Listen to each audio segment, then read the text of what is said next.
সামনের বছর রাজ্যে বিধানসভা নির্বাচন, আর সেই নির্বাচনের জন্য ইতিমধ্যেই কম বেশি প্রস্তুতি শুরু করে দিয়েছে প্রায় প্রতিটি রাজনৈতিক দল। তবে নির্বাচনের দিনক্ষণ এখনো কিছুই ঘোষণা হয়নি, কিন্তু তার আগেভাগেই নির্বাচনের প্রার্থী সংক্রান্ত ইঙ্গিত পাওয়া গেল। আর এই ইঙ্গিত যে দিলেন তিনি রাজ্যের শিক্ষামন্ত্রী তথা তৃণমূল নেতা ব্রাত্য বসু। বীরভূমে একটি সভায় বক্তব্য রাখার সময় ব্রাত্য বলেন, মুখ্যমন্ত্রী বাংলার মেধাকে একটি বিশিষ্ট জায়গায় নিয়ে যেতে দৃঢ় প্রতিজ্ঞ। তাকে বহির্দেশে আক্রমণ করা হোক বা না হোক, তাকে অপমান করা হোক বা না হোক, হতাশা থেকে কিছু মানুষ অনেক কিছু করবে, এই কাজ পণ্ড করার চেষ্টা করবে। তারা ক্রমশ শূন্য থেকে আরো মহাশূন্যের দিকে যাবে। খারাপ কথা বললে শুনবো আমরা, কিন্তু 26-এ আবার মুখ্যমন্ত্রী গিয়ে শপথ নেবেন, আমরা দেখব, আমরা হাততালি দেব। চাঁদুদাকে তো আমরা নিশ্চয়ই মুখ্যমন্ত্রীর সঙ্গে শপথ নিতে দেখব। এখানে চাঁদুদা বলতে ব্রাত্য বোলপুরের বিধায়ক তথা রাজ্যের মন্ত্রী চন্দ্রনাথ সিনহার কথা বলেছেন বলেই মনে করছেন অনেকে। ব্রাত্যর এই কথার পরেই রাজনৈতিক মহলে শুরু হয়েছে জোর চর্চা। শুনুন শিক্ষামন্ত্রী ব্রাত্য বসু কি বলছেন।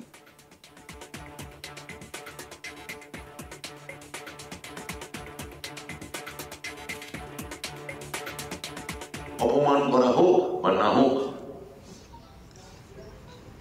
অভিজাত এবং আমাদের দেশ থেকে ক্রমশ বিলুপ্ত হওয়া মতাদর্শ, যা কেবলমাত্র এক ধরনের সংকীর্ণ অভিজাত ব্রাহ্মণ্যবাদে নিয়ে যায়, যা গণভাষা বুঝতে পারে না, গণ দাবিকে বুঝতে পারে না, যা ক্রমশ কক্ষিগত হতে হতে যায়।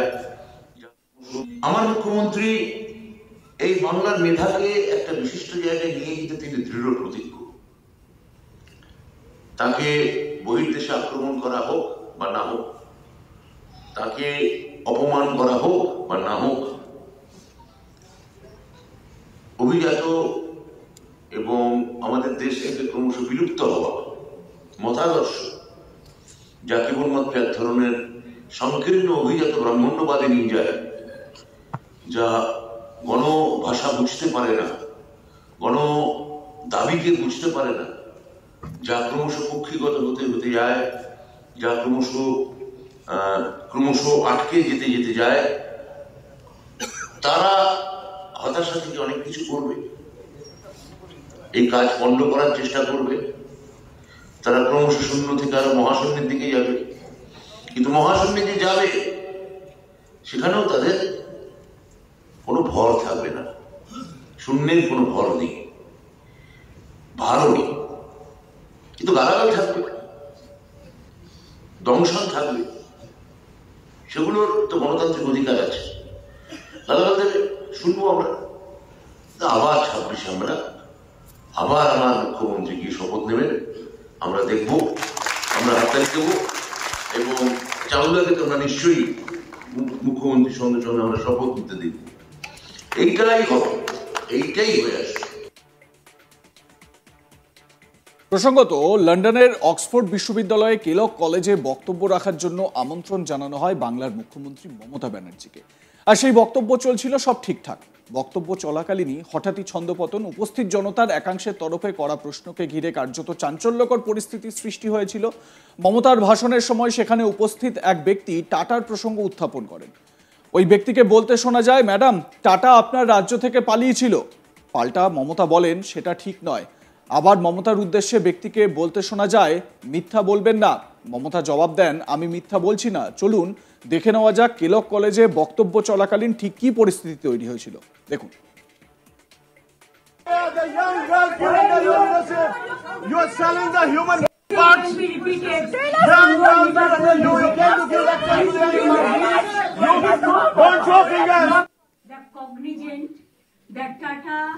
They have set up their industry in Kharagpur.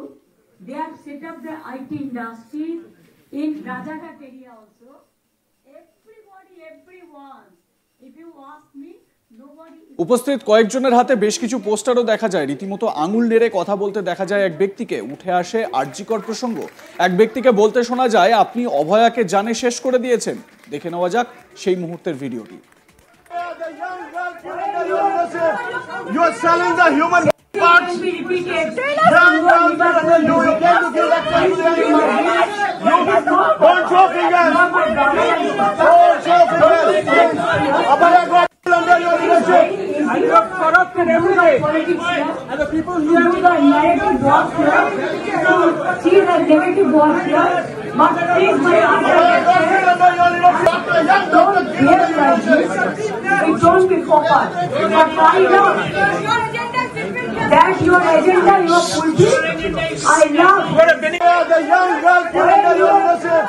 You are selling the human parts. be repeated. Young girl killed in the you came to give lecture to the এদিকে আবার এরই মাঝে মমতা ব্যানার্জি নিজের হাতে একটি ছবি তুলে ধরেন। মমতা বলেন, আমার আপনার জন্য স্নেহ রয়েছে, আমরা আপনাদের ভালোবাসি, কিন্তু এটাকে রাজনৈতিক মঞ্চ করার চেষ্টা করবেন না। যদি রাজনৈতিক মঞ্চ করার চেষ্টা করেন তাহলে বাংলায় যান এবং আপনার দলকে সাম্প্রদায়িক মানুষের বিরুদ্ধে লড়তে আরো শক্তিশালী হতে বলুন। এ তো গেল সেদিনকার কথা, কেলক কলেজে কি হয়েছিল সেই সমস্ত। এবং এই প্রসঙ্গটাকেই উত্থাপন করে রাজ্যের শিক্ষামন্ত্রী ব্রাত্য বসু তিনি একাধিক বিষয় বলেছেন। তিনি বলছেন যে সবাই অসম্মান করতে পারে, সবাই বাজে কথা বলতে পারে, অনেকে এই সমস্ত করতে পারে, সেগুলো হতাশা থেকে হতে পারে, কিন্তু মুখ্যমন্ত্রী আবার মুখ্যমন্ত্রী হিসেবে শপথ নেবেন 2026-এ, সেটা আমরা দেখব এবং হাততালি দেব। কিন্তু উল্লেখযোগ্য বিষয় হলো তিনি চাঁদুদার নাম উল্লেখ করেছেন, মানে মন্ত্রী চন্দ্রনাথ সিনহার কথা উল্লেখ করেছেন এবং তিনি বলছেন যে চন্দ্রনাথ সিনহা আবার মন্ত্রী হবেন। কি বলেছেন একবার শোনাই। আমার মুখ্যমন্ত্রী এই বাংলার মেধাকে একটা বিশিষ্ট জায়গায় নিয়ে যেতে তিনি দৃঢ় প্রতিজ্ঞ। তাকে বহির্দেশে আক্রমণ করা হোক বা না হোক, তাকে অপমান করা হোক বা না হোক, অভিজাত এবং আমাদের দেশ থেকে ক্রমশ বিলুপ্ত হওয়া মতাদর্শ, যা কেবলমাত্র এক ধরনের সংকীর্ণ অভিজাত ব্রাহ্মণ্যবাদে নিয়ে যায়, যা গণভাষা বুঝতে পারে না, গণ দাবিকে বুঝতে পারে না, যা ক্রমশ কক্ষিগত হতে হতে যায়, যা ক্রমশ আটকে যেতে যেতে যায়, তারা হতাশা থেকে অনেক কিছু করবে, এই কাজ পণ্ড করার চেষ্টা করবে, তারা ক্রমশ শূন্য থেকে আরো মহাশূন্যের দিকে যাবে। কিন্তু মহাশূন্যে যে যাবে সেখানেও তাদের কোনো ভর থাকবে না, শূন্যের কোনো ভর নেই, ভারও নেই, কিন্তু গালাগাল থাকবে, দংশন থাকবে, সেগুলোর তো গণতান্ত্রিক অধিকার আছে, গালাগাল দেবে, শুনবো আমরা। আবার 26-এ আমরা আবার আমার মুখ্যমন্ত্রী গিয়ে শপথ নেবেন, আমরা দেখব, আমরা হাততালি দেবো।